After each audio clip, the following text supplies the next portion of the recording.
Hello, beautiful soul. It is your girl, Esther. Now, I have always struggled with indecisiveness. It has been a big thing that I wish I was better at making a decision and not thinking about all of the other potentials that I have let go of in order to be present with the one that I made. So, last month I challenged myself to make better micro decisions. Honestly, just making better decisions in general. I realized that there were some bigger life things happening which forced me to make good decisions just so I could function and sleep at night. And I'm making this video in hopes to help you in your journey of decision making by sharing what I learned through the process. So, first, I'm going to start off with a little bit uh, about how it really started and the pains that I was facing. Maybe you also feel super indecisive and you have decision paralysis when you look at the potentials brought to your face and you don't know which one to take. It's like if I go this way, then the thought is all of the other ways are no longer valid. And what if it's not the right decision? This kind of overthinking and really doubting that you are able to make the right decision is something that really paralyzed me. And I'm going to talk a little bit more about what I learned, but if you're in that boat, then you are not alone. This is definitely something I struggled with a lot. I was struggling with being double minded, and it is something that every day I continue to cultivate a single minded mind, but I struggled a lot with being double minded. Maybe you have also kind of struggled with being double minded, like you say one thing but you mean the other.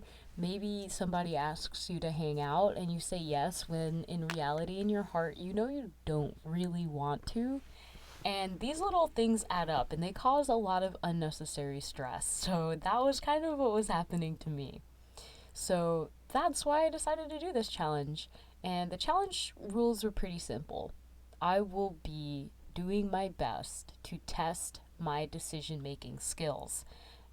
How can I make better decisions? For the month of March, which is 31 days, I challenged myself to make better decisions. There really weren't many rules put in place other than every opportunity that you can and you are aware that you're making a decision, do your best to make the best one. Some things that I categorized as being good decisions were like being fast, being decisive, having a clear a response that doesn't have to come immediately. Actually pondering for a moment before making that response and of course sticking by it even if I may have doubts later in the road, like sticking by what I decide in that moment and seeing it through, to just get used to the idea that I cannot just jump the ship next second whenever I feel like it. Like, now we're going to the long haul until the decision is set through. So let's talk a little bit more about what I learned and how I feel like I'm making better decisions now. So I learned that there is a gap between deciding and doing. This started off really small, like I would see an object in my room that maybe I needed to take it down to the kitchen, or I was walking my dog and I saw a beautiful piece of nature that I wanted to capture. And initially, my mind would be like, ooh, that would be really cool to take a picture of or do this thing. And then I would have a moment of either A, I do it, or B, I go on with my day. And here's the number one lie I heard inside my own mind the most, which is I can go back and do it later. Whoa, no, don't. If your brain is saying that, they're trying to be like, yeah, all right, Chief, let's just move on with the day. Chances are you'll forget. You won't even go back later and it will remain stationary. So that was the first thing that I learned. There is a gap between deciding and doing.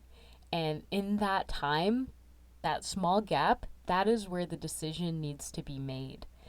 I realized this a lot, especially in the beginning of the challenge, how many micro decisions were being made of what do I make for lunch? What do I wear? What route do I take to work? Who do I respond? How do I respond to them? Should I take that rock? Should I take that picture? Should I take my laundry? Should I do my laundry? All of these little things.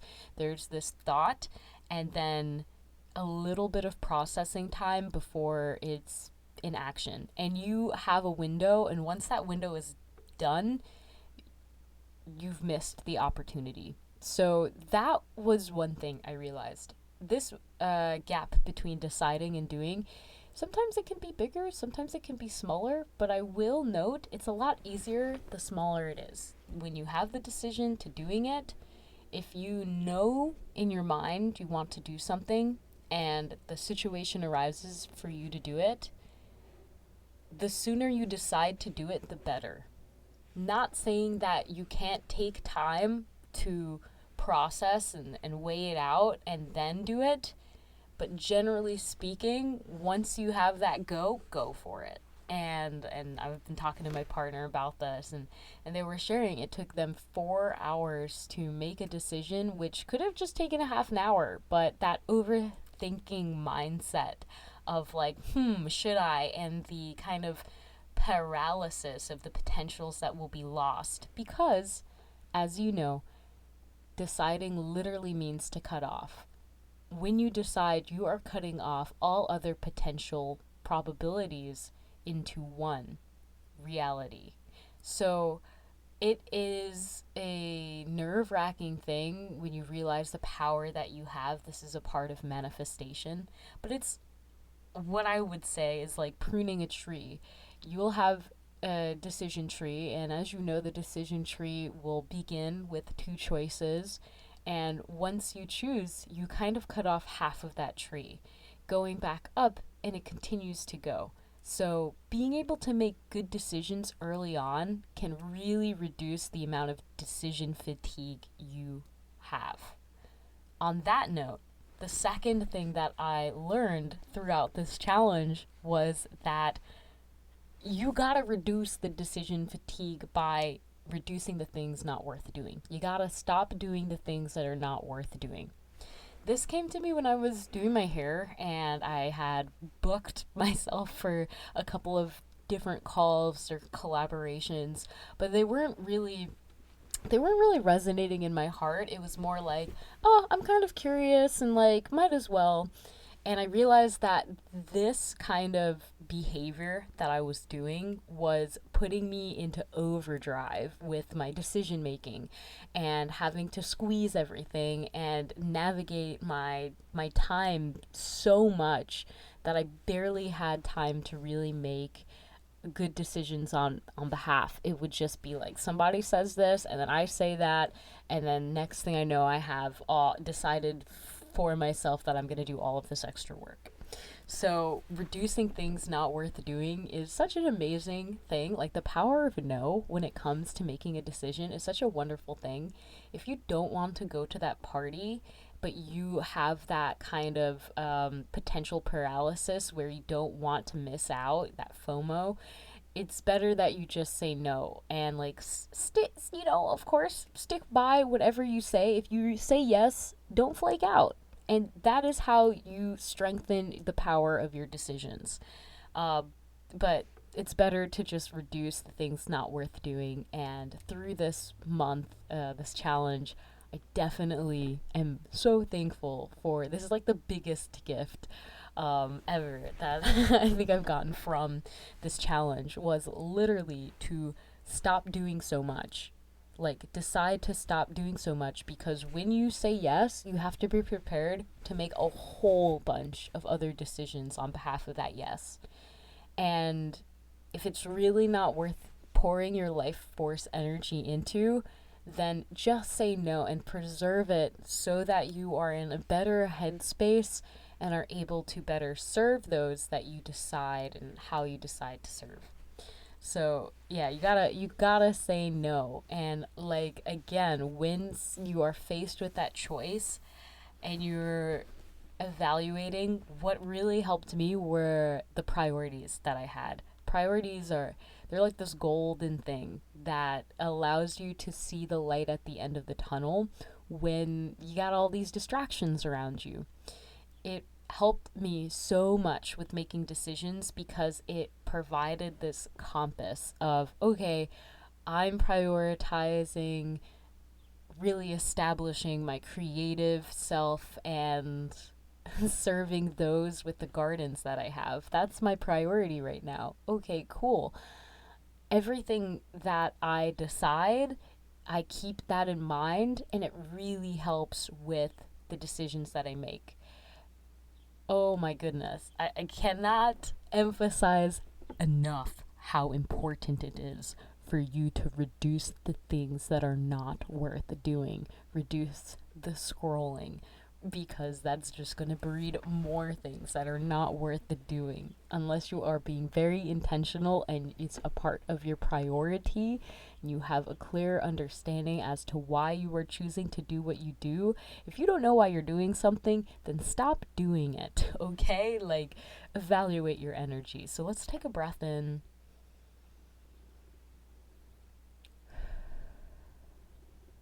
And we're just allowing that moment to evaluate the energy that we have now, currently, maybe even identifying areas where you can cut off from your day to day so that you have more energy for the things that matter.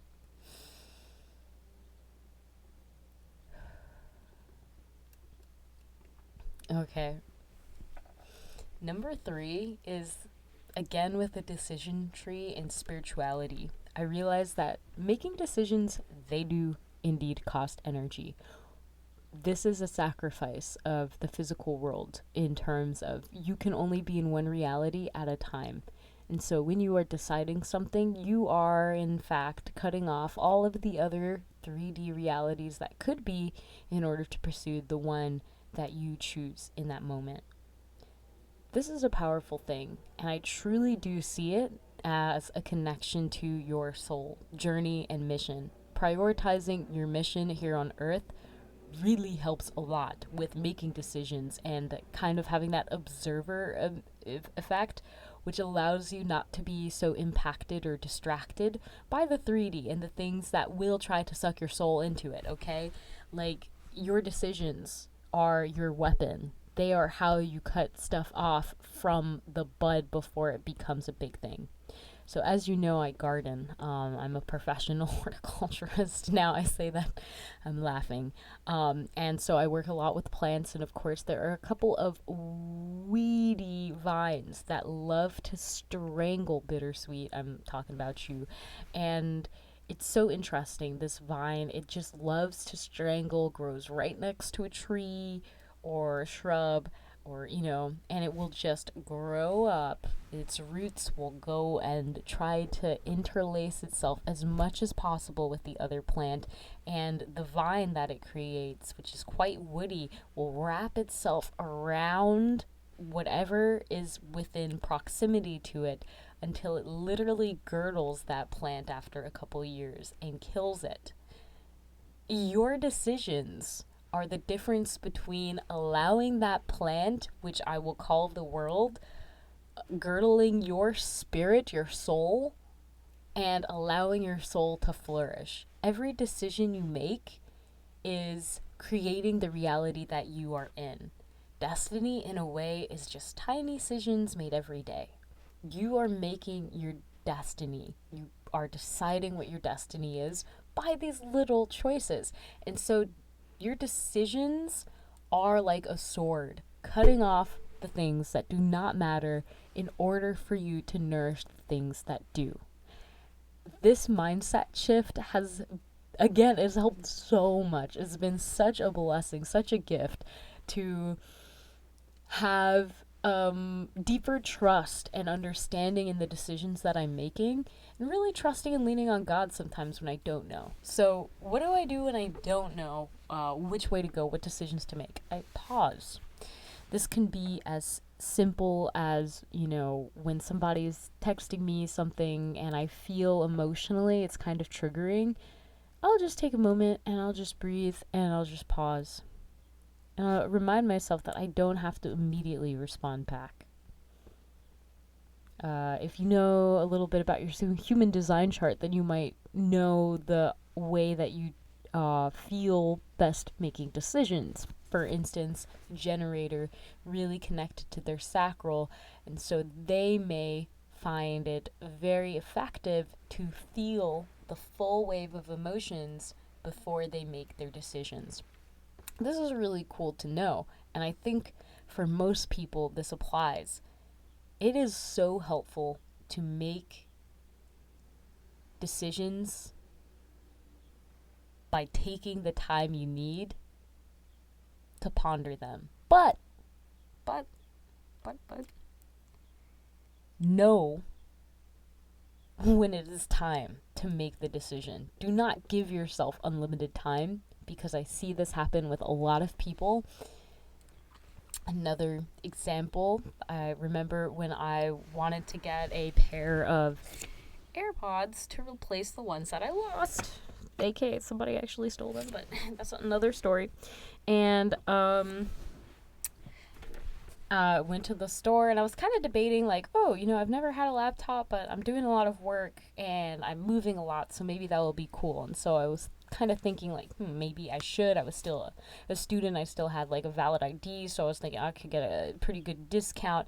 And I was kind of debating, and I was with a friend, and he was also thinking about getting a laptop. So we both go in there, and there's like a couple of other friends that come with us just to like support us and look around the store, right? And we were in there for probably half an hour. I looked and I was like, okay, I know I'm here to get them. I don't have a way to listen to music, and it really helps me focus. So I value these. It's a priority to me to be able to focus and dance without having wires fly, because sometimes I'll forget and I'll throw my phone accidentally with the wires. So that was cool. I made that decision. Now my friend, we stayed there for another half hour as they debated, and ultimately they did not get anything. They did not get anything. I got the headphones. They did not get anything. We spent a whole half hour for them to make that decision. Okay, that time is gone. So prioritizing your time, like really get your priorities right. I prioritize wholeness. I prioritize holiness. I prioritize goodness. I prioritize precise service. I prioritize gentleness. And I prioritize my personal space, my privacy, and just having that. So having your priorities in order helps so much when making decisions. In this case, they were really teetering back and forth, and they prioritized saving that money rather than spending it at that time, which is cool. But it's kind of ironic because our laptop then did proceed to die on them a week later. But anyways, the moral of the story is, be clear with your decisions. Take time, but not too much time. After that trip to the Apple store, we had a friend which just reached like $1 million in monthly revenue, MRR, and they were really like, they were like, oh, we'll treat you to some coffee. And then they started talking about the importance of making decisions as quickly as you can, because especially in business, sometimes it's a little bit, and they described it as a race, you and someone else, and when there's a fork in the road, who do you think is going to win? The person that stops at the fork in the road to debate which way is the fastest, or the one that just goes with their gut feeling and just gets it done with? Generally speaking, the one that just goes with their gut feeling and goes either way side is going to get to the end before the other person has even decided. So if you have a fear of failure, or again, that paralysis of making a decision, I recommend that you be gentle with yourself, and in that gap between deciding and doing, you take a moment to really breathe and evaluate how you feel. And that is going to reveal so much. Your intuition knows which way to go. God gave you a beautiful compass to follow within you. God shows you the way to go. And if you're not sure, then pray. Don't pray for God to give you what you want. Pray for God to show you what you need. May you receive it. So I pray that God will give us a wisdom to decide accordingly so that we may do good and produce good fruits of the Spirit. Thank you for joining me. I'm so thankful for this space, and I pray that we will continue to make good decisions today. Amen. So, what do you decide to do? What big decisions are on your mind lately? I'd love to know. Feel free to comment below. And without further ado, I'll see you in the next video. God bless. Namaste.